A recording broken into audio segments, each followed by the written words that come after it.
Welcome back to another episode of the Educational AD Podcast. We couldn't do these without the incredible support of our sponsors, and we want to take a moment to say thank you to all of them. First, thanks to our diamond sponsor, Varsity Brands, including BSN, Varsity Spirit, and Herff Jones. Varsity Brands, elevating student experiences in sport, spirit, and achievement. We also want to say thank you to our platinum sponsors, including Ephesus Lighting, innovating a brighter future at every level. Gipper, sports graphics made incredibly simple. Vital Signs, bring student achievements to life. Camp Mobile, where leaders communicate better. And Hometown Ticketing, simple and easy online ticketing. Thanks to all of our great sponsors. Welcome back, everyone, to another episode of the Educational AD Podcast. Our guest today is an old friend, Antony Fisher. Antony is a certified master athletic administrator. He spent some time in Florida where we got to know him very well, but now he is the district director of athletics for the Minneapolis Public School system in Minneapolis, Minnesota. Tony, how's it going? It's going great, Jake. I can't complain outside of the 7 inches that we received as far as snow is concerned this morning. But other than that, I'm doing great. And the reason I'm doing great is because I have an opportunity to impact 37,000 students. Now, obviously, all 37,000 don't participate in athletics, but those that would like to participate, we have a voice in making sure that they have a great athletic experience. Oh, absolutely. In fact, that is literally our number one goal at my school, provide every student with a great athletic experience. Doesn't say anything about wins and losses or scholarship. We're just going to use athletics to try to have a positive impact. Absolutely. Glad to see what you're doing. Yes. Well, let's jump right into it. We always like to let our listeners have a chance to get to know our guests. So share a little bit about yourself, where you grew up, where you went to college, and maybe how your love of sports led to a career in athletic administration. Perfect. So I grew up in Milwaukee, Wisconsin, and was an avid sports fan. I mean, my dad purchased Milwaukee Bucks tickets as far back as I can remember. I want to say maybe I was 4th grade, 5th grade. So there were 4 seats, and I got a chance to invite either a friend or 3 other friends to go to the games. And at that time, the Mecca had a situation where you could go downstairs and line up outside of the locker room to get signatures, autographs, shoes, towels, whatever the players are willing to give you as they came out. And so my love for sports grew in that particular moment because I never wanted to miss a game. Then you add on, I started Little League Baseball at 9 years old. And a part of how I got introduced to Little League Baseball, there was a baseball coach down the street by the name of Billy Graham, who was friends with my grandmother. I used to go to my grandmother's house every single day in the summer, and he saw us in the alley playing stickball. We'd have a rock, we'd have a broomstick, and we were playing full out baseball from our perspective.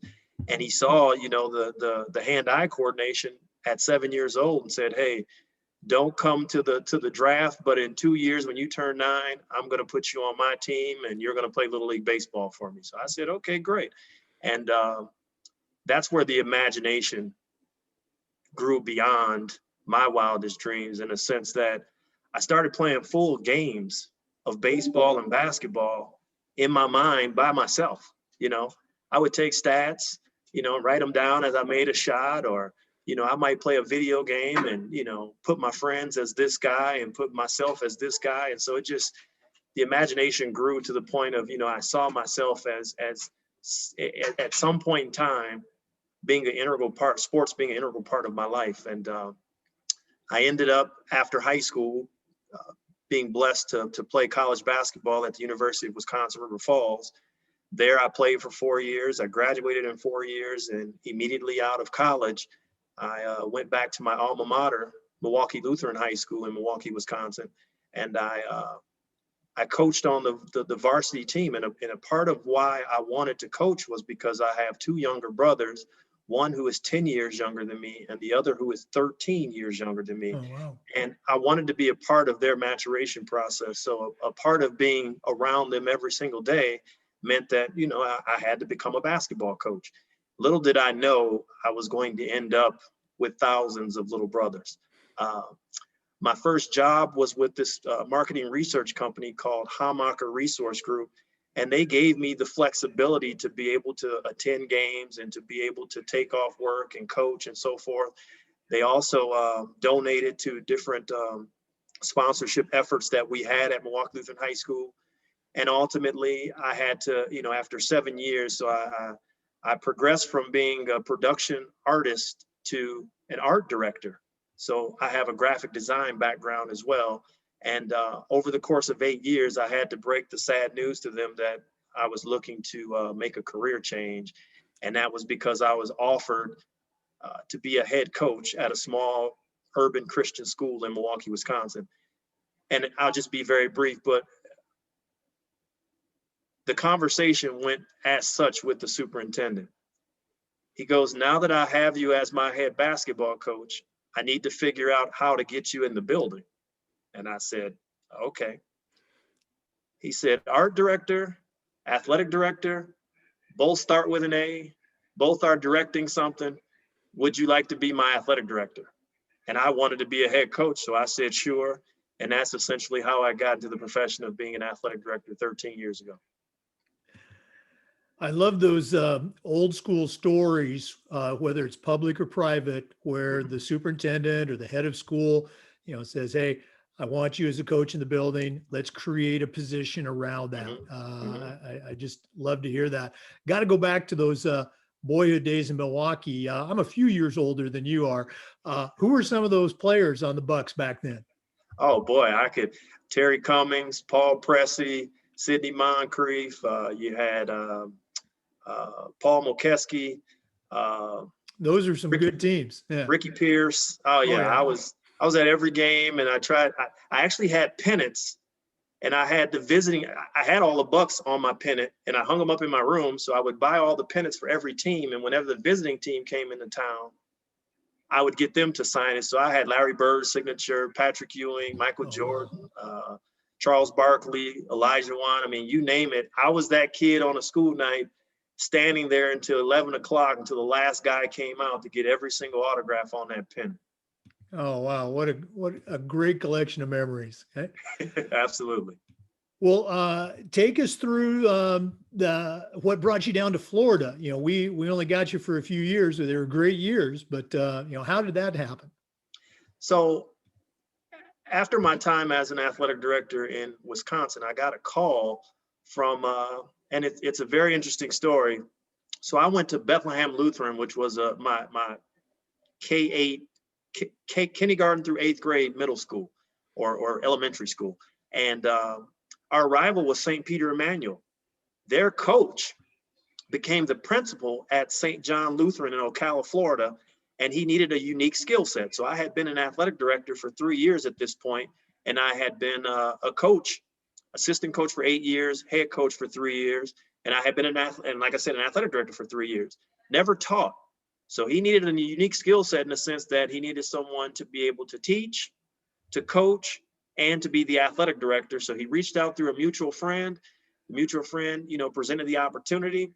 Again, this is my rival elementary, middle school head coach. This is that guy. Offered me the job. And I said, you know what, a chance to move to Florida and do what I love to do with someone who knows me and has watched me grow up and, you know, been a part of my maturation process. You know, I'll take the risk by all means. And so I did it. And, you know, it was one of the best decisions that I could have made. Well, again, we'll get into, you know, how you helped FIAAA later on. But I always like to ask our athletic directors about their mentors. In our business, we always talk about the importance of leadership and mentoring that next generation. I think you probably sort of hinted at a couple, but who are some of your mentors, either, you know, coaches growing up or people that you worked with or worked for? The expression I like to use is, I still hear those voices in my head when Oh I'm yeah. talking to a kid or a coach or someone. So whose voice do you still hear? Well, I've got quite a few, but I'm going to start with the athletic director piece, and then I'll start with just life in general because there's one in particular just with life in general. But I go back to my first AD job. Paul Dean Knipple was the athletic director at Wisconsin Lutheran College, and his son was the superintendent that I spoke about earlier in giving my first AD job. And he was, I had to meet with him every single day. And then as he started to see that I understood the job a little bit, then it was weekly, then it was monthly. And next thing you know, he fizzled out. And by year 2 or 3, I was kind of on my own, but I could still pick up the phone and call him. So he was very instrumental in the early part of my career. I mentioned Jeff Knutson, the former St. John Lutheran principal, who gave me my start in Florida there.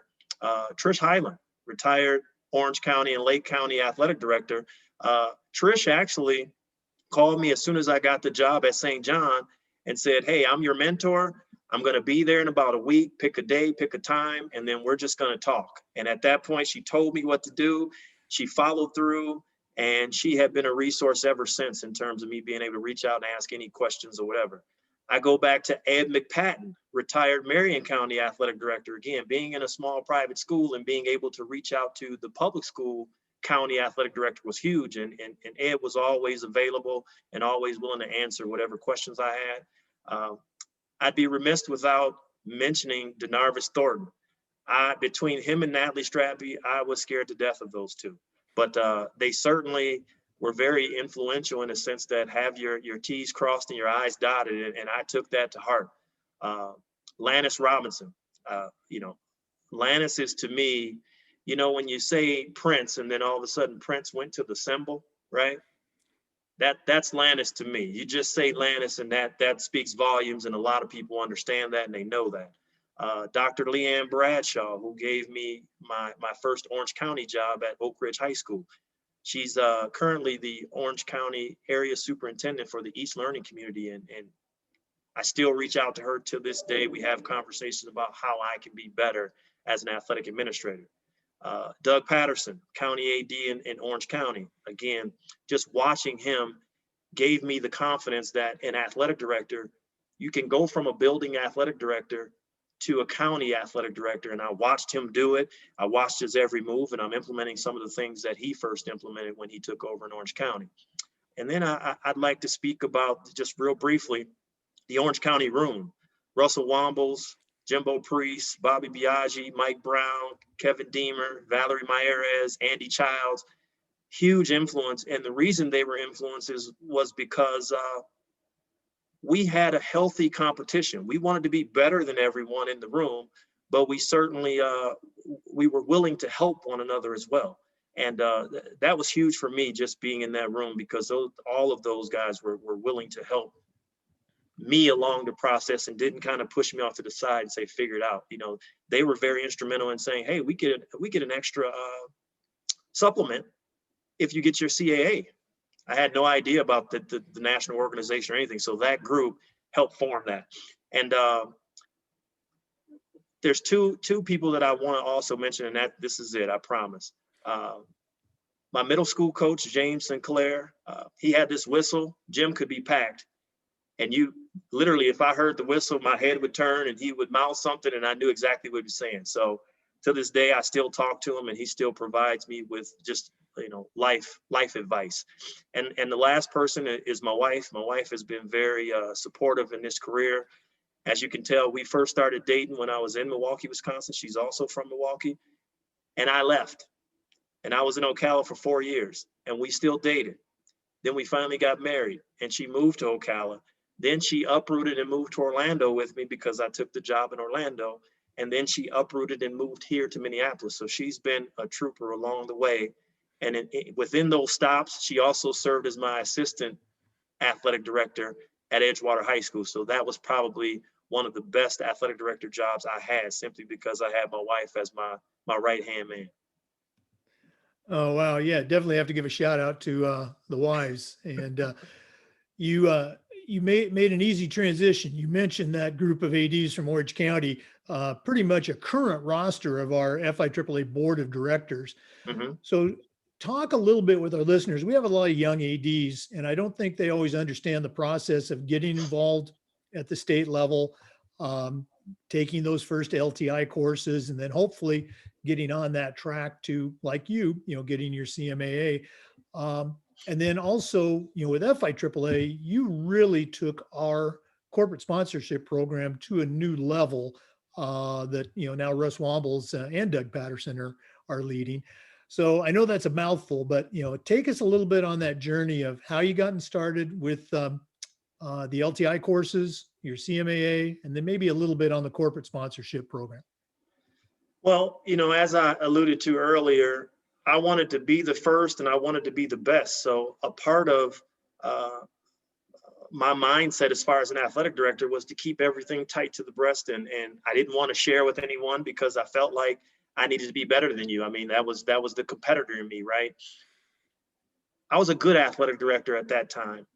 I think the transition in my mind, and some could argue this, but I think the transition of good to great was when I was willing to share resources. And a part of being in that room, sharing resources, sharing information, that was a huge component of Orange County. And I give a lot of credit to Russell Wombles for you know, explaining to me, hey, there's $1,700 that's sitting out there. Go get your CAA, man, because I saw all these different credentials behind all these guys' names and you know, the ADs in Orange County. And I'm saying to myself, what is that? You know, and again, the competitive nature in me wanted to get to the level and then potentially attempt to try to, you know, exceed the level, so to speak. And I got my CAA and I said, why stop there? Even though Orange County didn't provide any additional supplements for the CMAA, I said, I'm already on track. You know, I might as well just keep going. I kept going and got the CMAA. But as far as my time with the FIAAA and serving on that board, as I mentioned earlier, I was an art director at one point in time. So the graphic piece came real easy to me. And it was one of those situations where that was kind of my secondary passion. I fell out of love with it, so to speak, when I transitioned to become an athletic director, simply because you have to keep up with all the software and understand all the new technology. And you know, my love for coaching superseded me wanting to continue to stay up with the software, but I still dabbled in it every now and then.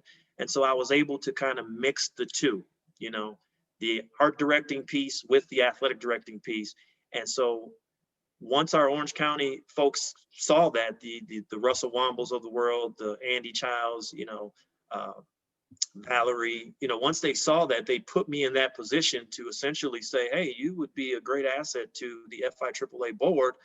Why don't we put you in our marketing committee, and let's see how that works. And you know, again, it was a very, I mean, they really, when I say they, meaning everyone in Florida, essentially put me in a position to be successful. And so that's why I said that was one of the best moves I could have ever made in terms of moving to Florida, because every turn there was this, you know, someone looking to put me in a position to be successful.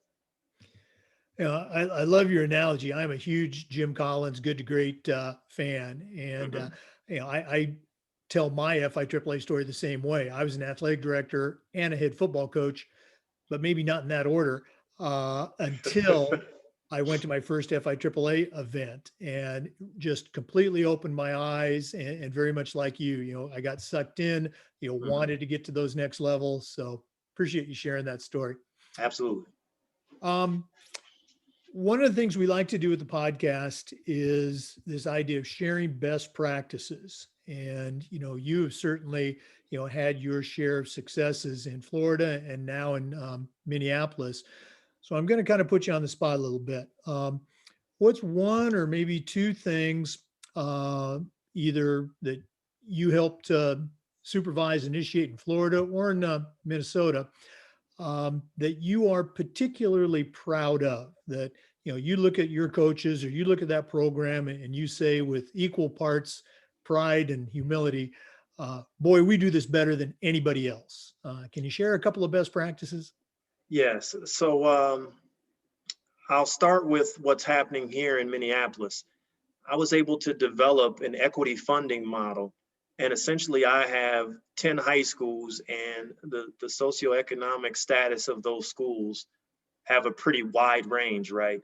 And so when I originally got here, uh, it was explained to me that there's $60,000, of which those $60,000, 20,000 goes to the 3 schools that need it the most, and that was essentially addressing equity, right? And I thought about that, and I said to myself, that doesn't sit well with me, you know. And so in looking at this equity model, we put together a criteria that our coaches can use this money for, excuse me, our athletic directors can use this money for. And essentially it boils down to transportation, additional coaches, equipment, and it's a finite amount of items or you know, a criteria that they can spend this money on. But then I was able to get our board to secure $100,000, of which we broke the $100,000 up based off of the number of students receiving educational benefits. And so in saying that, 60% of the funding was broken up to basically split amongst all 7 of schools with athletic programs equally, right? So that broke out to, I believe, 8.57% of $100,000, or $8,570. And then what we did is we took the other 40% and we said, okay, the school with the least amount of students receiving educational benefits, you're going to receive 0 of that 40%. So your total is $8,570. But as we go up the list or down the list in terms of the number increasing as far as educational benefits received by students at that particular school, we then increase that percentage. So essentially you have the haves who are getting 8.57% of that $100,000, and you have the have-nots, so to speak, getting 18.57% of that $100,000. And so that helped to close the gap, and it was explained to our board, hey, we're not going to close the gap on every single issue, but what we can do is address some issues, like the haves, so to speak, having 15 coaches, 10 above the threshold that the district is willing to or able to provide, right? Whereas that school that does not have can only afford those 5 coaches and no coaches above and beyond. So it's really the athletic director deciding where they want to spend those resources, and now they can have 15 coaches on the sideline as well. So the equity funding model here in Minneapolis was one thing that I'm very, very proud of. And then I believe the second thing that I would add maybe would be the rebranding of the FIAAA. For me, you know, given the opportunity to, you know, kind of mold the clay, so to speak, of an organization that had been, you know, in existence for as long as it has, and has been as successful as it has been for as long as it has been. It's just one of those situations where I was able to take my God-given talent, and as I mentioned, being an art director, just being able to play. And with it being my second passion, it wasn't work at all. And as you know, Jake, I served as the marketing consultant, or the sponsorship consultant for the FIAAA, 2 years removed from Florida and being here in Minneapolis. And so I just love the work. I love the people. And the best compliment that I could give that organization is that it never appeared to be work at all. Well, on your equity program, what a great idea. I mean, not just utilizing existing resources, but creating additional resources. And then, you know, kind of, I think, maybe not so subtly challenging the schools and the ADs to, you know, get more kids involved. And for our listeners, you know, Tony, just as he explained, he completely revitalized and energized our FIAAA logo, which if you go to our website, or if you've gone to our YouTube channel and watched the video version of these interviews, you can see that FIAAA logo on my background there. And it got universal acclaim. Everybody, you know, thought it was just fantastic. And we kept Tony on the payroll for a couple more years, helping out with corporate. That's how good of a job he did. And Jake, I'd like to add as well, and I'd be remiss if I did not mention this, the NOMAD organization. You can see some of the branding here, but I serve as the marketing committee chair for that organization. But also a co-founder for NOMAD. And for those that don't know, NOMAD stands for the National Organization of Minority Athletic Directors. And this really started, this organization came together essentially during the aftermath of the George Floyd murder. And so I'd love to talk a little bit more about that if I'm able to, Jake. Oh, I was going to save that. I was going to save that for our closer, okay. but no, let's do it right now. Perfect. Again, this is a initiative that Tony created, and I think maybe kind of rolled out right around this year's national conference. So please tell the story behind it, what's involved with it, and how people can get involved themselves if they want to. Absolutely. Thank you, Jake. So NOMAD started with myself, Anthony Thomas, who's an athletic director out of San Diego, the Parker School, I believe. Kevin G. Adams, who's an athletic director out of Virginia. And Carlos Reed, who is an athletic director out of, I believe it's Oakland, California. I'm not sure. I think it's Bishop O'Dowd is the school. And we got together and we just said to ourselves, and I'm going to be very transparent. I've always been very honest, Jake. But essentially, we would go to the NIAAA conference, and by all means, investing $3,000 or $4,000, I felt that it was worth it because I would have 2 or 3 takeaways that I could bring back to my school community, and life was great, right?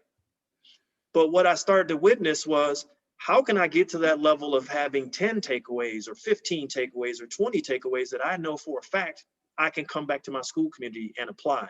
And in a lot of instances, I'm just being very honest, it wasn't there. And I'll give you an example. So when we talk about fundraising, you may have a suburban athletic director that speaks to, hey, you can go right down the street and speak to your local McDonald's and tell them you'll put up a couple of banners and they'll stroke you a check for 10 grand and life is great.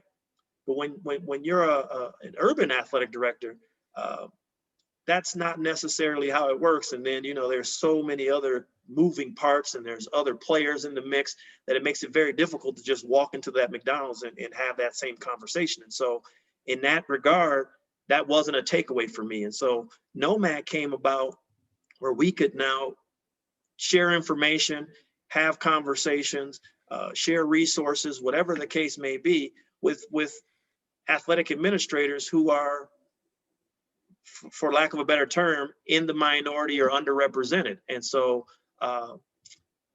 we have webinars on a monthly basis, and really it's to have those tough conversations. I mean, a lot of times, we talk about how we want to combat racism and we want to, be better as a society. And a part of that is, number one, educating ourselves, which NOMAD is attempting to do. But also, number two, be willing to have those tough conversations. And I think NOMAD gives us the platform to express ourselves and have that conversation. When I say us, I mean anyone who's a part of the membership. And so to become a member of NOMAD, it's a free membership. You literally go to our website, which is the NOMAD Association.org. And at that point, just surf our website, which I was able to put together.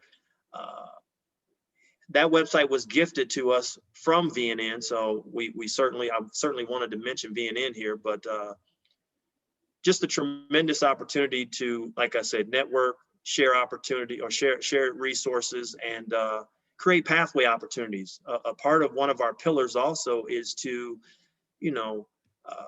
intentionally reach out to students, whether they're high school students or college students, that may have an interest in becoming an athletic director, and then mentoring them from the very beginning all the way through and helping them, potentially find jobs. I know that, some school districts say, well, hey, there isn't that large of a minority pool out there for me to interview. And so we want to be that organization that can say, hey, we've got 5 or 6 people here that we think are pretty qualified for that job if you're interested in having, some diversity as far as your talent pool is concerned.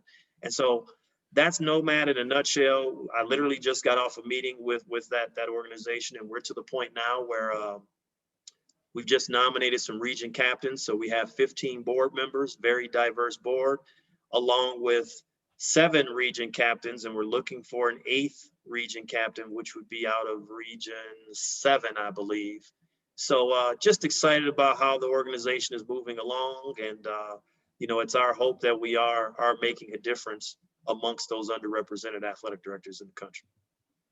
Oh, absolutely. And again, for our listeners, since you can't see this, the website is the nomadassociation.org.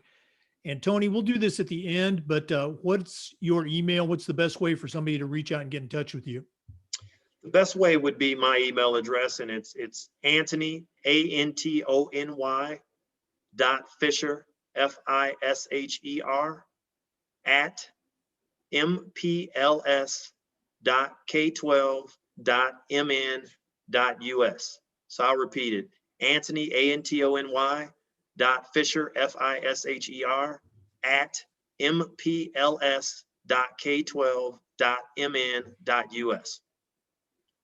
All right. Thanks a lot for sharing that. Again, we'll do that at the end of the podcast as well. Okay.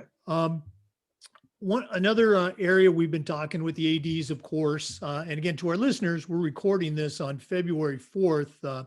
It's going to be airing the middle of March. So hopefully, things will have improved a little bit, but we've been talking about COVID, of course, and we've seen a variety of responses from around the country.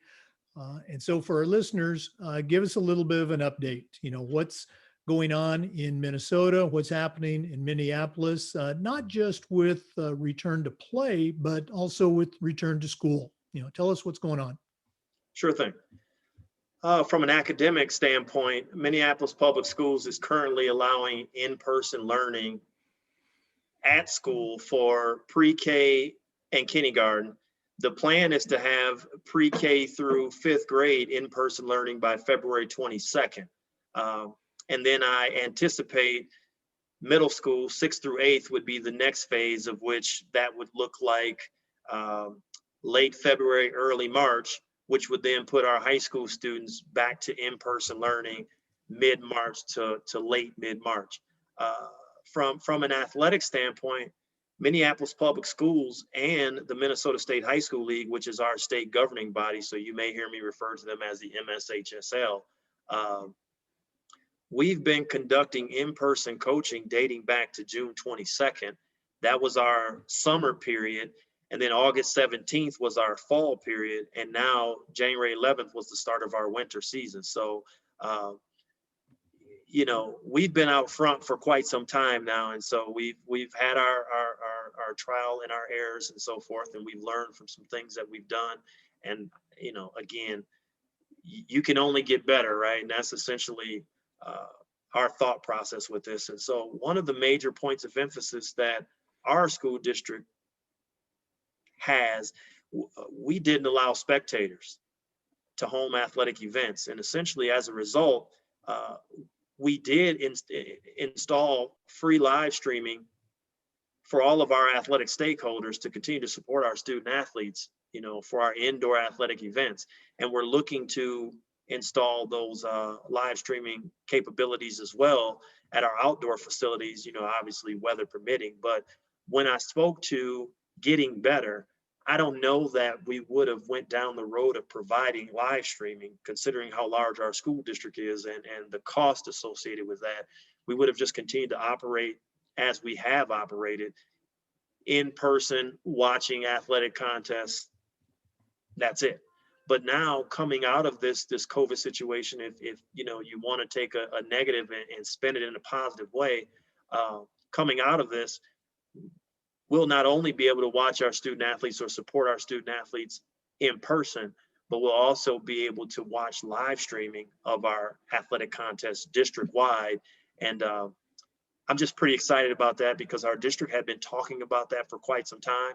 And then to be able to not only come in and do it, but also be forced to do it under a certain time constraint and make it happen, that's a pretty big deal for Minneapolis Public Schools.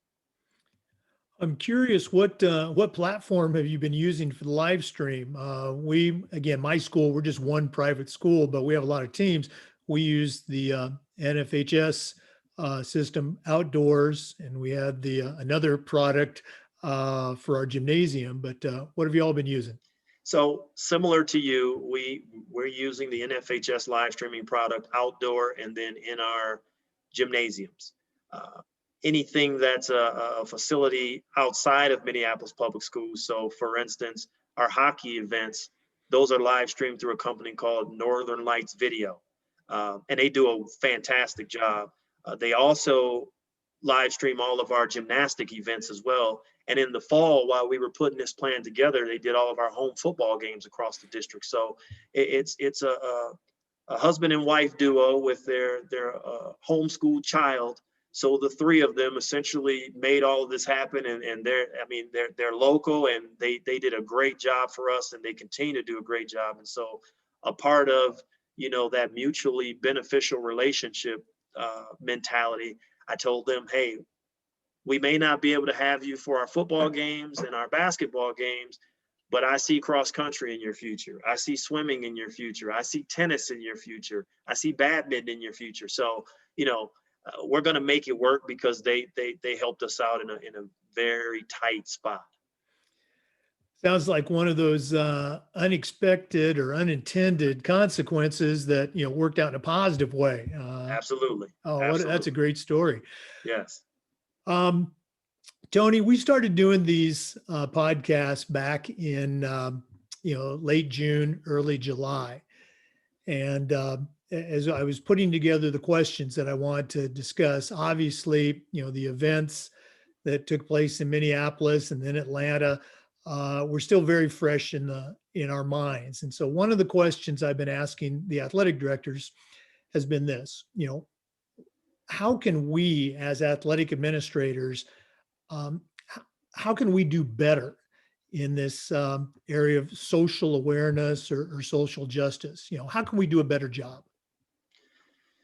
So that's kind of a loaded question, but I'd probably start with the continued education piece on social issues, really understanding, the demographic across the board. And again, I'd be remiss to not mention some of the things that we're doing with NOMAD. And so we have book studies, which we allow athletic directors to sign up, our members actually to sign up and be a part of these book studies. And we have those tough conversations. And a part of those tough conversations, I actually have the books right here. So our first book study was written by Daryl Wing Sue. It's called Race Talk and the Conspiracy of Silence. And it essentially is helping us to understand and facilitate difficult dialogues on race. And our current book that we're engaged in right now is called Urban Trauma. And, again, I don't know all the ins and outs because we're literally on the third chapter, I believe it is, but it talks about the legacy of racism and really understanding, past precedent, so to speak, and then being able to create solutions to negate what had taken place in the past and what could still be taking place right now. So when you ask the question, what can we do or what can we do better? I think we can continue to educate ourselves, and I think that we can be open to having those tough conversations. I mean, again, I translate it to when you have to have a conversation with a coach, right, about maybe there's too many athletes or too many people on the sideline at a football game. You have to pull your coach to the side, and your coach is this legendary coach that has been, winning state championship after state championship, and you're the new AD, right? And you have to walk in and have that conversation. Hey, coach, there's too many people on the sideline. We need to do something different. That's a tough conversation, but that's a conversation that an athletic director is willing to have, especially if a principal comes to that athletic director and says, we got to clean up our sideline, right? So now let's take it back to, these social issues. We as the adults, we are the chosen leaders. We didn't choose what happened. It chose us. And so now that we're here, I feel like if we're open to having these conversations, we can really start to understand the person across the screen from us or the person standing directly across from us. And I think that's the bigger piece, is the education piece and having those tough conversations, being willing to have those tough conversations. Absolutely. I appreciate you sharing that. So, someone that was listening, like me, we could go to the NOMAD website and sign up to participate in one of these future book studies.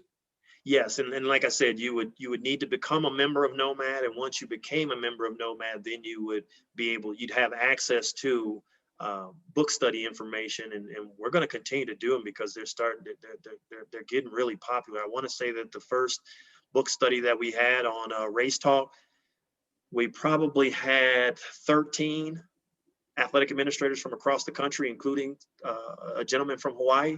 Um, and now I want to say that number has doubled with urban trauma. And so, Dan Talbot, who's down there in Florida at Polk County, he's been a part of Race Talk, the first book study, and Urban Trauma, the second book study. So it's just a valuable resource. And like I said, it gives you that platform to hear someone else's perspective that may not look like you, talk like you, or come from the same background as you.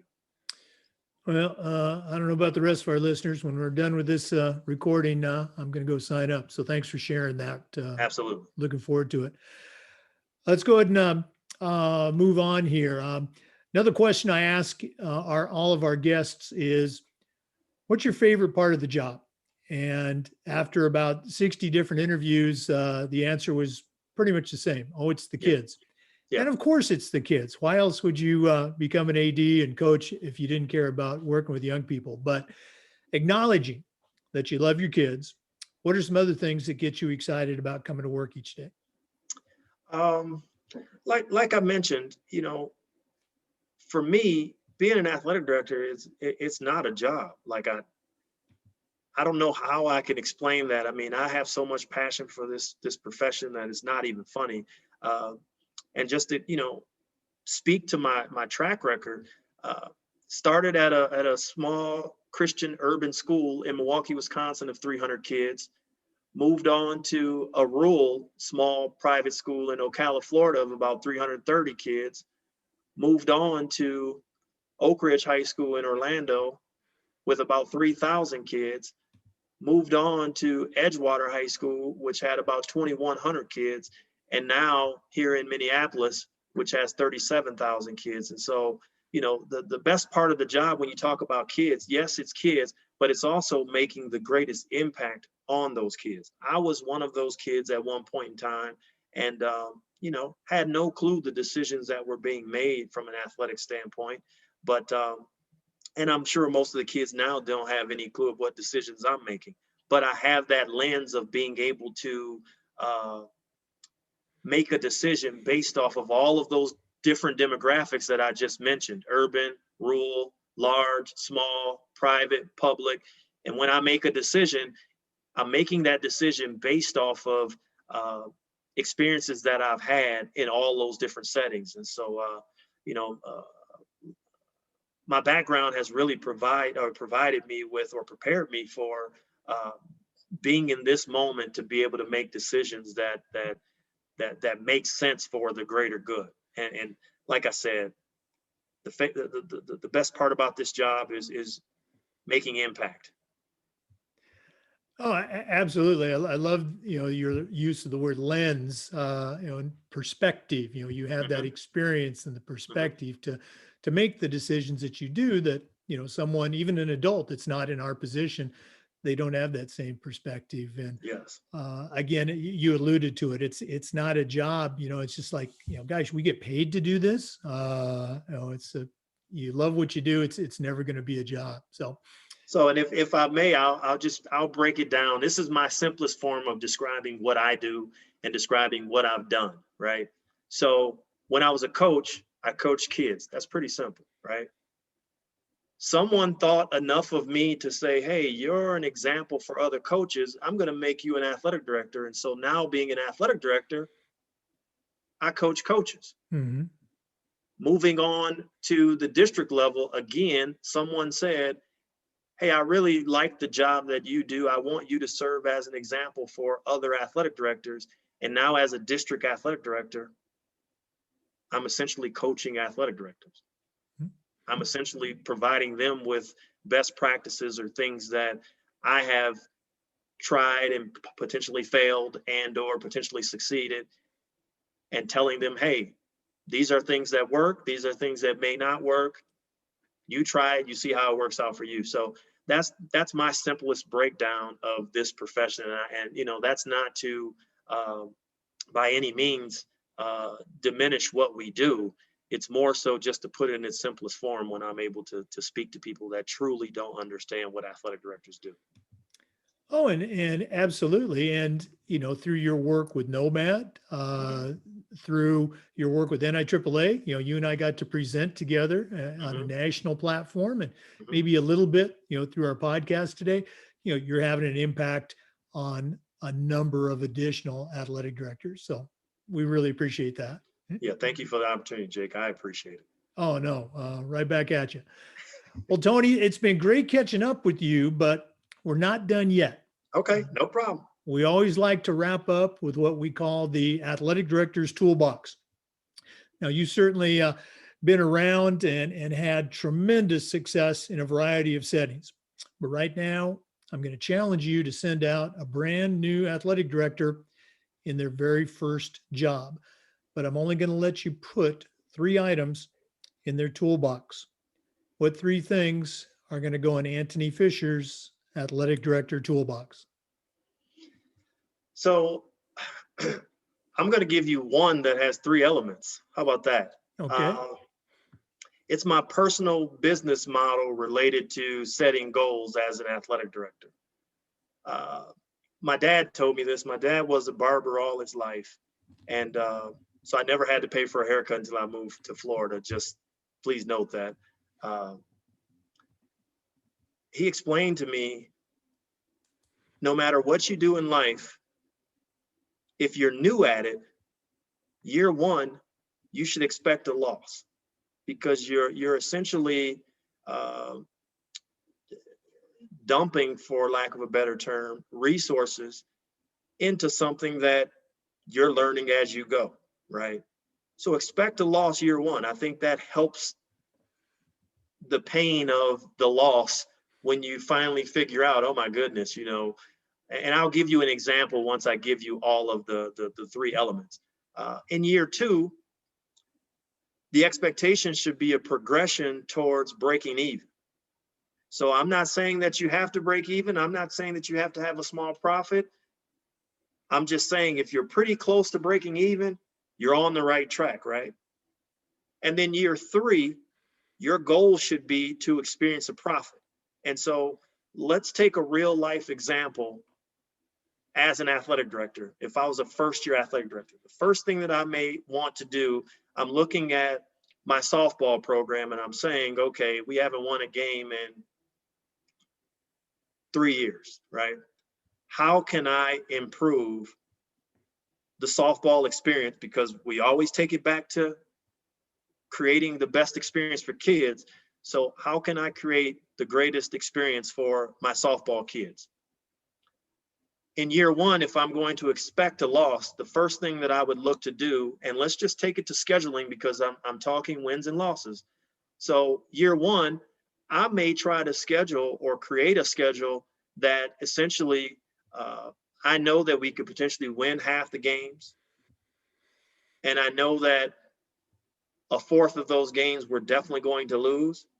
And then I know that a fourth of those games is a toss-up. If we're playing well or we have our best pitcher, we could win that game, right? So putting our kids in a position to be successful in year 1, but I'm expecting a loss, okay? So if I'm going to create that schedule, I may do something where it's 50-50, right? I do 50 where I know we're gonna win and 50 could be a toss-up. Year 2, I see growth in my softball program, and so now I'm looking to progress towards breaking even. So what does breaking even mean? That could mean, you know, having a 500 record. And so now I want to build my schedule based off of trying to break even, so to speak, or come pretty close to it. And then year 3, as a part of the scheduling, the profit could be, you know, even if you're 1 game above 500, so be it, you have a profit of 1 game. I think you can do that with participation. You know, year 1, hey, I'm going to expect a loss and only have a varsity team. We're going to cut a couple of girls to be as best as we can, whatever the case may be. We don't have enough for a JV. Year 2, you open it up to a JV team and you start to have promote the sport as much as you possibly can on campus, and you have direct conversations, intentional conversations with student athletes to come out and be a part of the team. And then year 3, now you have that varsity JV, and you're starting to potentially build a freshman team as well. So, you know, I would just say my personal business model in everything that I've ever done, year 1, I expect a loss. Year 2, the expectation is progression towards breaking even. And then year 3, I am expecting to experience a profit, and I set the terms in terms of what that profit is. And I have those conversations with my administrators so that they're on the same page with me as well. And then you revisit your goals at the end of year 3 and you start over again. So to put things simply, I break everything in 3-year increments. And so this is my 3rd year in Minneapolis Public Schools. I will be revisiting and adding new goals to year 1 as if I'm starting all over again. I think it's a very, very clear model, and whether you apply it to, you know, scheduling, or, as you said, participation, or facilities, Funding, what a great progression program, you know, for any AD, a new one or a veteran one. Mm-hmm. Mm-hmm. Tony Fisher, thank you so much for being on the program today. For our listeners, remember the website, the NOMAD Association.org. And Antony, one more time, go ahead and give your email address. It's Antony, ANTONY .Fisher, FISHER, at mpls.k12.mn.us. And Jake, I just want to say thank you for the opportunity to speak on the podcast. My competitive nature is saying to myself, I wish I would have thought of this. So, you know, you're doing a phenomenal job, and we appreciate you putting this platform together for us athletic directors to have a resource. So, Jake, kudos to you, and keep doing the wonderful things that you're doing, not only for the state of Florida, but for ADs across the country. Oh, well, very, very kind words. And again, full disclosure, this is certainly not an original idea. You know, I was fortunate to be on one of the other AD related podcasts, Hanging with the AD, back in June, which really was kind of the tipping point for me to start this particular venture. And I know for a fact that I hate to use the word inspired, but there's been 2 other podcasts that have developed from guests that have been on our show. So, you know, Antony, there's no original ideas. It's just good ones that get stolen and reused. Hey, well, just in true athletic director form, you made it happen. So that's the bottom line, is that you made it happen, and it's providing resources for a lot of folks out there. So I just appreciate the fact that I can always tune in and be able to catch a nugget, so to speak, and bring it back to my school community and improve things here in Minneapolis. So thank you for putting this together. Again, thank you so much. Tony Fisher, Minneapolis Public Schools. You got his email, you got his website. Please reach out. To our listeners, remember the Zoom videos of these interviews are being uploaded to the FIAAA Educational Athletic Director YouTube channel. So take a look. And until next time, we hope you come back for another episode of the Educational AD.